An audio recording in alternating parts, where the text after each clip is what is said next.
Hi there, crafty pals. Louise with you today. Thank you so much for popping in and checking out this scrapbook layout for Paper Rose Studio.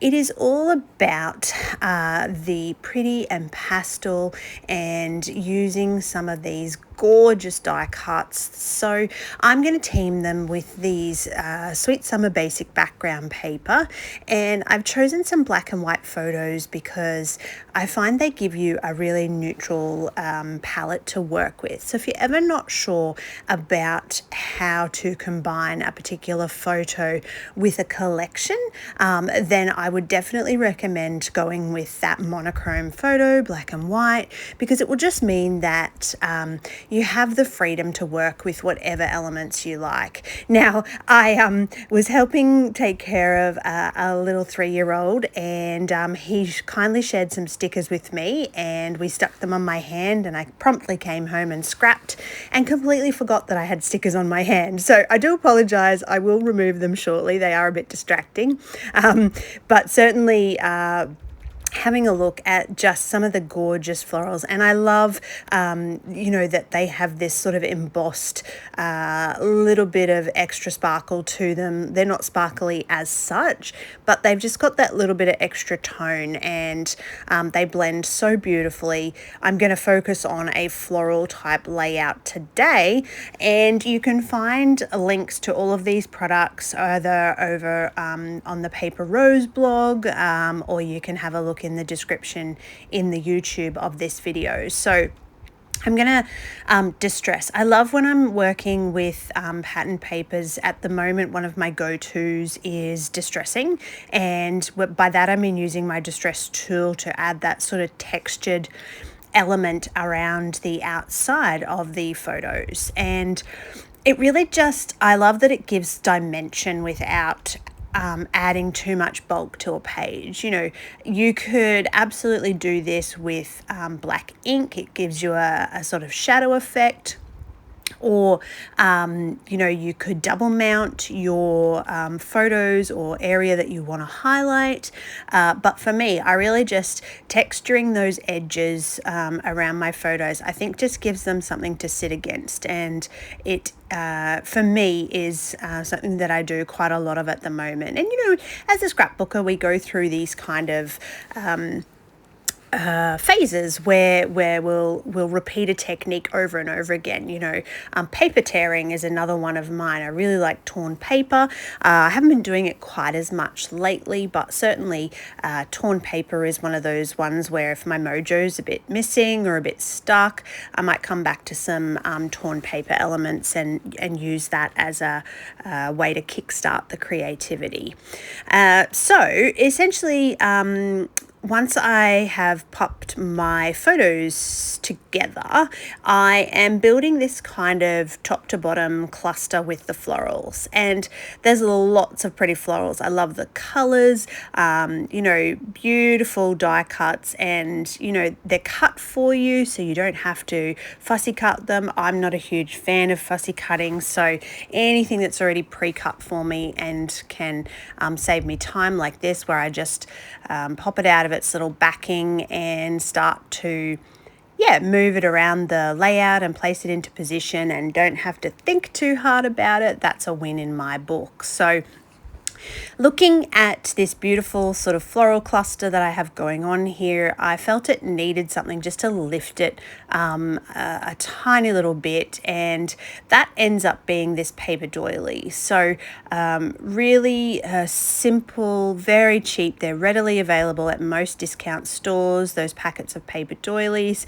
They're in craft stores. You can buy paper doilies most anywhere, and they're a really great addition into backgrounds.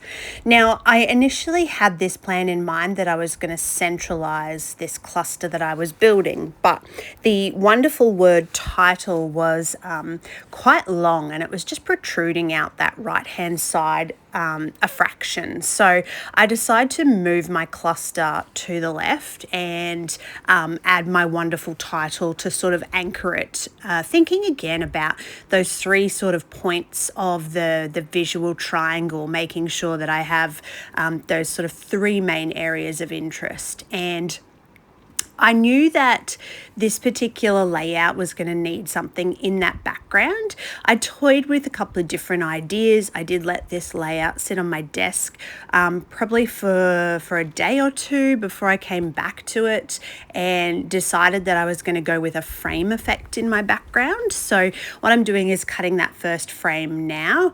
I did still have a little bit of sticky glue, so I'm just going to remove my clustering there. So this is the Rainbow Wood patterned paper. It was honestly one of my favorite packs from Paper Rose. I love a wood grain, and then if you make it rainbow, it is definitely a win in my book. So I've trimmed that down to a smaller frame, and I'm going to centralize that on my layout. And I knew that I wanted to sort of not so much distress, but give those edges a little bit of a fold back. So I've only adhered it in the center of that piece of patterned paper so that I can curve those edges up later. That actually does happen off camera, so you're not going to see that, but that just gives that extra little bit of texture and dimension. So now that I have this frame, I'm thinking, okay, I'm not super finished with this background, and this is just really a great simple technique to add dimension, and it's just taking a black pen and a ruler and drawing some lines and a couple more frames, and you can see how they just add a little bit of extra bonus to the layout. So my pen is starting to run out. It's time for a new black marker. But I then go in, I'm going to add this extra one around the outside, and I'm thinking about this gap that I've got from the border that I'm drawing now and the next one in, and I've got sort of that large space, and you know, you could doodle, you could stencil in there. I felt like it just needed something a little bit more, and I had to again pop the layout aside, have a little bit of a think about it, decide what I wanted to do, and what comes to mind is twine for some reason. I don't even know, it was not planned. I didn't start the layout with a twine element in mind, but this, you know, this is how we go, this is how it flows. I'm also going to pop just a little bit of cardstock underneath where my photo is going to go, just because it needs to lift up now that I've curved those edges, you can see, of that rainbow wood frame. So I'm going to poke some holes in the corner, and then I'm going to just take again, a little bit of cheap twine. Doesn't have to be super expensive. You can use whatever you had if you wanted to use embroidery thread, but I'm then going to feed that through those little holes in the corners. I'm going to do most of this off camera, and it's almost like a stitching effect, and just adds another little textural element to that border. So great bit of fun here. I really think this turned out beautifully. I love the twine, I love the cluster, I love the frame effect in that background. It all came together just so beautifully, and turned out to be a really lovely memory for my scrapbook album. All right, I'm going to finish it off there for you and leave you with this layout for today. That is my share for Paper Rose Studio. I hope you'll go over and check out some of their products. They really are just beautiful, and they're Australian, so please support them.